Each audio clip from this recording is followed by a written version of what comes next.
देखंतु बिजु जनता दल होउची जेमती आपण माने समस्त जानिथिबे गोटे अलीबाबा 40 चोर ये कहानी आपण माने समस्त जानिथिबे। बिजु जनता दल होउची 40 चोरकर दल। तो सेमाने इच्छा मिथ्यार सौदागर पाल्टिजन जेतेबेले विधानसभा रे तांकर सब गुमर जना पड़ुची सत्य कथा जना पड़ुची से मिछ कथा माध्यम रे लोक मानु केवल भ्रमित करूछन। से जो अभियोग आनिचंती जे एमएनएस आंध्र प्रदेश चलीगला एमएनएस तो केबे भी कहनी कि केउंटी कहनी जे मु ओडिसा रु स्थानांतरित कली आंध्र प्रदेश पे। एमएनएस गोटे मल्टीनेशनल कंपनी से माने केवल ओडिसा रे इन्वेस्टमेंट करिवे ता न होतो से माने मल्टीनेशनल कंपनी आम भारत वर्ष रे विभिन्न स्थान रे करि पारती। भारत बाहर मध्य तांकर भी मध्य बड़ बड़ प्रकल्प अछि। तो जदि भी आंध्र प्रदेश रे करूचे स्लरी पाइपलाइन कोड नउची छत्तीसगढ़ रु नउची छत्तीसगढ़ रु आयरन ओर नै कि आंध्र प्रदेश रे स्टील प्लांट करिवो। हम ओडिसा रे तो नउनी ओडिसा रे मध्य तार जो प्रकल्प अछि एबे आपण जे देखिबे नै पारादीप रे तार आरांडार कॉलोनी खूब तीव्र गति रे मध्य काम आरंभ करिछि। बाउंड्री काम चली पारादीप रे तार प्रतिष्ठा करिवो। एवं जदि केन्द्रापड़ा कथा कहिबे इसी पई आमे अपेक्षा करछु इसी आसिले तार काम मध्य आगु को बढ़िबो। वेल्सपन कथा कहिले वेल्सपन कथा आपण जान देखिबे वेल्सपन तार काम निर्धारित भाव ता कार्य तार आगु को बढ़ुची काम करूअछि। एवं जदि वारी एनर्जी कथा देखिबे आज जानतु वारी एनर्जी मध्य तार साइड रे तार एरिया ग्रेडेशन पाखरु आरंभ करी विभिन्न काम भी तार चालू अछि। एवं जेएसडब्ल्यू ईवी कथा कहिसंती जेएसडब्ल्यू ईवी तार टेक्निकल टाइप एपर्यंत जेहेतु होई पारि नाही तो आमे ताकू ता ऊपर मध्य तर्जमा करछु ता टेक्निकल टाइप हली ताकू आगु बढ़ी। एवं एसआरएम एंड एनआरएम ये कंपनी जहार कोनोसी टेक्निकल एक्सपर्टाइज नथिला से कंपनी रो तो सेति पई आमे ता सहित आगु को बढ़ी नथिलु।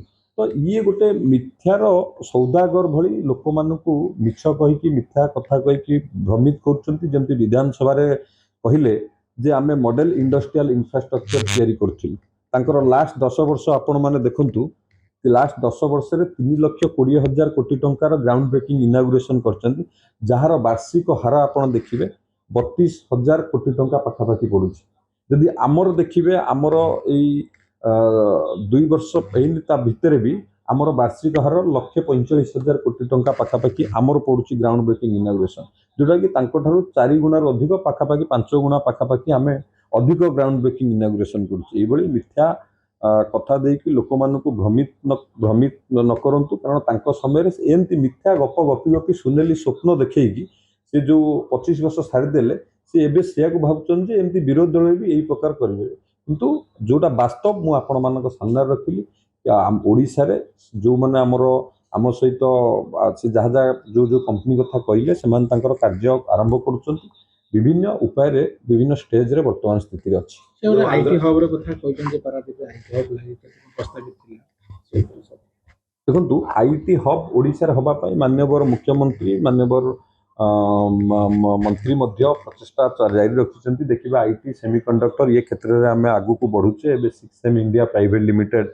आमर ग्राउंड ब्रेकिंग को माननीय मुख्यमंत्री करिसेंती 3D ग्लास सॉल्यूशन एवं आहुरी मध्य दुईटी मध्य एमओ मध्य हेतु तो से क्षेत्र रे निश्चित भाव रे आम राज्य रे किभली भाव रे आईटी क्षेत्र रे अधिक इन्वेस्टमेंट आसीबो तो गुरुत्व मध्य दिया जाउछि। आंध्र रे एमएस प्लान करियो ता कहला सुनो मेडल कले जो ओडिसा ऊपर प्रभाव पड़ियो कि ना ओडिसा रा माइनिंग ऊपर कि ऊपर देखंतु मु तो आपण मानको क्लियर करली जे आंध्र प्रदेश रे जो स्टील प्लांट होची छत्तीसगढ़ रु स्लरी पाइपलाइन आयरन और स्लरी पाइपलाइन जाउची छत्तीसगढ़ रो और कुछ आयरन और को यूज करिवे एवं आम राज्य रे एमएनएस प्रतिष्ठा हबो एवं एबे भी मध्य माइनिंग रे मध्य से ऑक्शन रे मध्य पार्टिसिपेट करिसेंती। आम राज्य रे जो माइनिंग से माने स्टार्ट करिवे आम राज्य रे ही तार प्रोसेसिंग प्लांट भी आम राज्य रे हबो तो निश्चित भाव रे आम राज्य रे एमएनएस प्लांट प्रतिष्ठा करियो तार मध्य कार्य मध्य चालू अछि। काहे केमती बीजेडी मझरे मझरे बिलबिल होचे बीजेपी सरकार मु कहली ना बिजु जनता दल होची जो अलीबाबा 40 चोर जो कहानी रो से होचन 40 चोरकर दल तो से एमती मिथ्या कथा कहि कि लोक मानकु ही भ्रमित करिया को चेष्टा करछन्ती मिथ्यार सौदागर साजी। पूर्व भारत रो विकास पई देशर प्रधानमंत्री नरेंद्र मोदी प्रतिश्रुतिबद्ध एवं ओडिसा रो मध्य विकास हबो କେତେ ଶିଳ୍ପ ଆସିବ ଏବଂ କେମିତି ନିଯୁକ୍ତି ପାଇବେ ଯୁବକ ମାନେ ବେକାରୀ ସମସ୍ୟା ରାଜ୍ୟରେ ଦେଖନ୍ତୁ ବଢୁଛି। ପୂର୍ବୋଦୟର ମିଶନ ଯେଉଁ ମାନ୍ୟବର ପ୍ରଧାନମନ୍ତ୍ରୀଙ୍କର ପୂର୍ବୋଦୟ ମିଶନକୁ ବାସ୍ତବତା ମାନ୍ୟବର ମୁଖ୍ୟମନ୍ତ୍ରୀଙ୍କ ନେତୃତ୍ୱରେ ଆମ ସରକାର ଦେବା ପାଇଁ ସଂକଳ୍ପବଦ୍ଧ।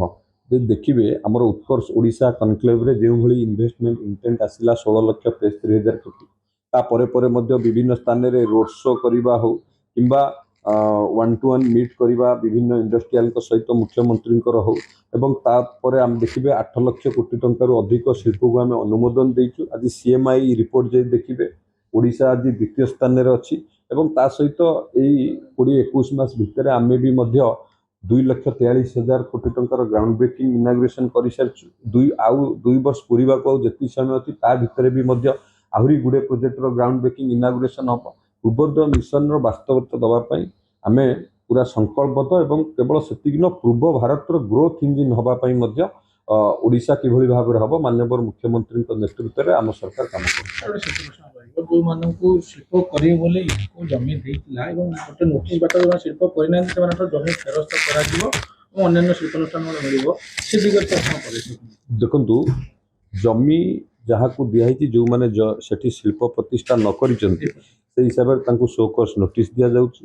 ତାଙ୍କୁ ମଧ୍ୟ ସେ ଜାଗା ଫେରାଇ ଆଣିକି ଅନ୍ୟ ଶିଳ୍ପ ସଂସ୍ଥାକୁ ଦିଆଯାଉଛି। ଉଦାହରଣ ସ୍ୱରୂପ ଯେମିତି ଆମର ପୋସ୍କୋ ନେଇଥିଲା ଜମି କଲାନି ସେଠି JSWକୁ ଦିଆଗଲା। ଏମିତି ଅନେକ ଉଦାହରଣ ଅଛି ଯେଉଁଠି ଯେଉଁଠି ଜମି ଶିଳ୍ପ ସଂସ୍ଥା ନେଇଛନ୍ତି ନ କରୁଛନ୍ତି ପରବର୍ତ୍ତୀ ସମୟରେ ଅନ୍ୟ କମ୍ପାନୀକୁ ଦିଆଯାଇ ସେଠି ଶିଳ୍ପ ପ୍ରତିଷ୍ଠା ହେଉଛି। ଧନ୍ୟବାଦ।